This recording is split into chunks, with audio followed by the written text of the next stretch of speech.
గురుబ్రహ్మ ప్రేక్షకులకు నమస్కారం అండి. ఈ వీడియోలో 2026 నుండి 2027 వరకు అనగా శ్రీ పరాభవనామ సంవత్సరంలో రోహిణీ నక్షత్రంలో జన్మించిన వారికి అన్ని విషయాల పరంగా ఎలా ఉంటుంది అని వివరిస్తాను. ఈ రోహిణీ నక్షత్రంలోని అన్ని పాదాలు కూడా అంటే 1, 2, 3, 4 పాదాలు కూడా వృషభ రాశికే చెందుతాయి. ఈ సంవత్సరంలో వీరి ఆదాయం 5, వ్యయం 14, రాజపూజ్యం 5, అవమానం 4. శ్రీ దుర్గాదేవి జ్యోతిష్యాలయం. మీరు ఇప్పుడు వరకు ఎక్కడెక్కడో జ్యోతిష్యం చెప్పించుకుని నిరాశ చెంది ఉన్నారా? అయితే ఒక్కసారి గురువు గారికి ఫోన్ కాల్ చేసి చూడండి. ప్రేమ, పెళ్లి, ఉద్యోగం, రాజకీయం, విదేశీ ప్రయాణం, ధనం నిలకడగా లేకపోవటం, భార్యాభర్తల మధ్య గొడవలు, ఆస్తి తగాదాలు, అప్పుల బాధలు, స్త్రీ పురుషుల ఎలాంటి గుప్త సమస్యలకైనా ఎటువంటి సమస్యలకైనా ఒక్క రోజులోనే పరిష్కారం చూపుతారు. రోహిణీ నక్షత్రంలో జన్మించిన వారికి ఈ సంవత్సరంలో ఆర్థిక స్థిరత్వం, కుటుంబ వృద్ధి, వృత్తిలో వేగవంతమైనటువంటి పురోగతి కనిపిస్తుంది. ముందుగా ఆర్థిక పరిస్థితి వ్యాపార పరంగా చూసుకున్నట్లయితే శని 11వ స్థానంలో అంటే లాభస్థానంలో ఉంటాడండి. ఇది అత్యంత అరుదైన శక్తివంతమైనటువంటి ధనయోగంగా చెప్పవచ్చు. అంటే ఎక్కువగా రాకపోయినా శని లాభస్థానంలో ఉండటం వల్ల స్థిరమైనటువంటి లాభాలు అనేవి ఉంటాయండి. కాబట్టి మీరు కష్టపడి సంపాదించిన డబ్బు దీర్ఘకాలిక పెట్టుబడిగా మారుతుంది అని చెప్పవచ్చు. 2026 సంవత్సరం జనవరి నుండి 2026 జూన్ 2వ తారీఖు వరకు శనితో పాటుగా గురువు 2వ స్థానంలో అంటే ధనస్థానంలో ఉంటాడు. శని ఏమో లాభస్థానంలో, గురువేమో ధనస్థానంలో ఉంటాడు. కాబట్టి గురువు కూడా ధనాన్ని పెంచడంలో సహాయపడతాడండి. ఈ కాలంలో ధన సంచయం అనేది ఎక్కువగా ఉంటుంది. వ్యాపార పరంగా చూసుకున్నట్లయితే రాహువు కర్మస్థానంలో అంటే 10వ స్థానంలో ఉంటాడు. 10వ స్థానం అనేది ప్రొఫెషనల్ లైఫ్కి సంబంధించినదండి. కాబట్టి వ్యాపారంలో వేగం, కొత్త ఆలోచనలు ఊపందుకోవటం కానీ రిస్క్ తీసుకునే ధోరణి అనేది పెరుగుతుంది. విదేశీ సంబంధాలు, టెక్నాలజీ ఆధారిత వ్యాపారాల్లో ఉన్నవారికి అద్భుతమైనటువంటి విజయాలు అనేవి సూచిస్తున్నాయి. అయితే రాహు 10వ ఇంట్లో ఉండటం వ్యాపార పరంగా, ఉద్యోగ పరంగా వృద్ధికి ఎంత సహాయపడుతుందో దానితో పాటుగా రిస్క్ తీసుకునే నేచర్ను కూడా పెంచుతుందండి. అంటే నేను ఏదైనా చేయగలను అని, లేదా ఉన్న ఉద్యోగాన్ని, ఉన్న వ్యాపారాన్ని ఇంకా మరిన్ని బ్రాంచ్లు ఓపెన్ చేయాలనో, లేదా ఉన్న ఉద్యోగానికి రిజైన్ చేసి మెరుగైన ఉద్యోగ ప్రయత్నాలు చేయాలి అనే ఓవర్ కాన్ఫిడెన్స్ అనేది పెరగటం కూడా జరుగుతుంది. కాబట్టి ఆ విషయంలో జాగ్రత్తలు తీసుకోవాలి.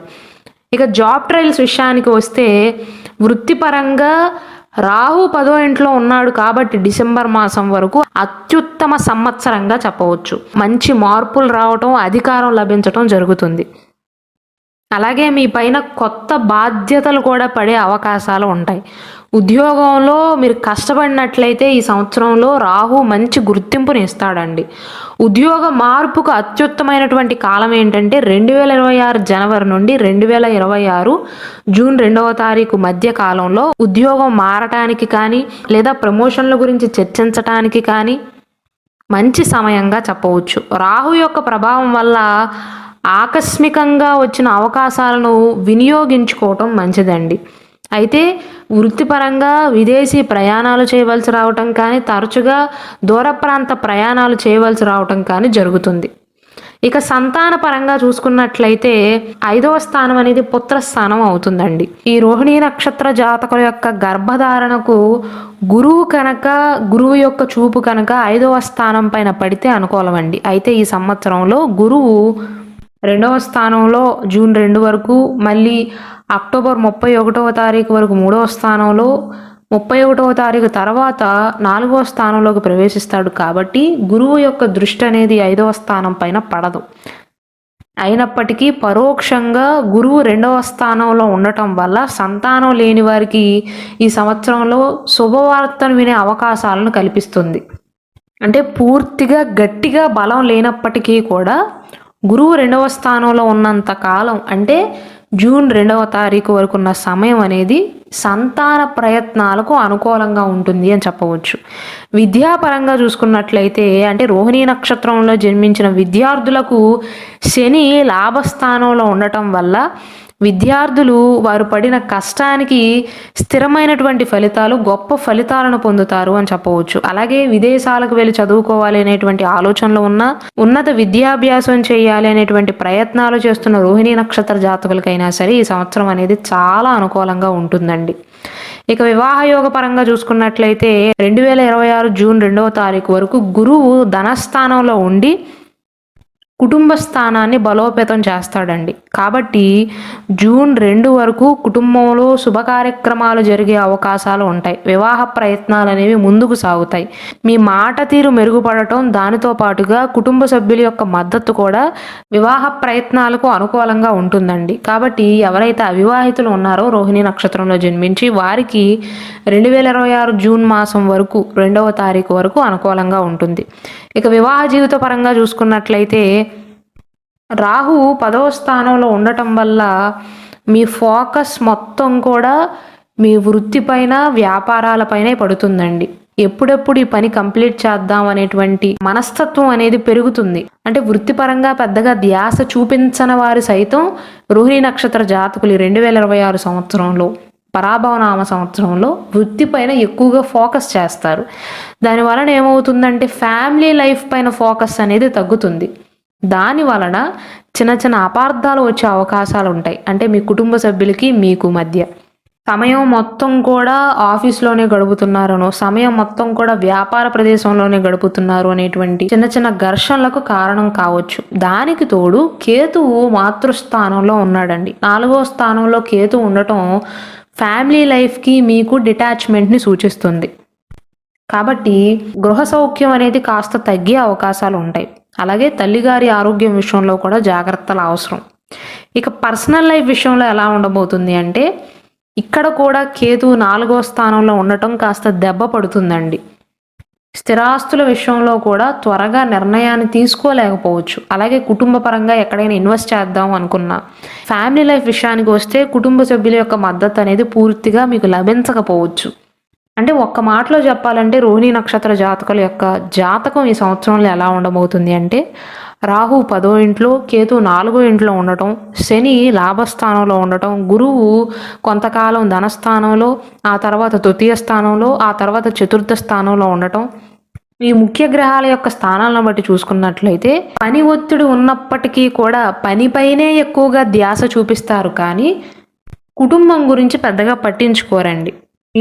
మీ పైన అదనపు బాధ్యతలు ఉన్నప్పటికీ కూడా ఆఫీస్లో ఉన్నప్పుడే లేదా వ్యాపార ప్రదేశంలో ఉన్నప్పుడే మీకు కాస్త తృప్తిగా అనిపిస్తుంది. ఇంట్లోకి వచ్చాక కాస్త ప్రశాంతత లోపించినట్లుగా మీకు అనిపించవచ్చు.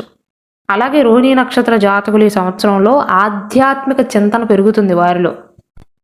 ఆరోగ్యపరంగా చూసుకున్నట్లయితే శారీరక ఆరోగ్యం అనేది బాగుంటుందండి. ఈ సంవత్సరంలో మీకు అష్టమ శని కానీ, ఏలినాటి శని కానీ, అర్ధాష్టమ శని కానీ, సప్తమ శని కానీ ఇవేవి కూడా మీకు జరగట్లేదు. శని మీకు అనుకూలిస్తున్నాడు.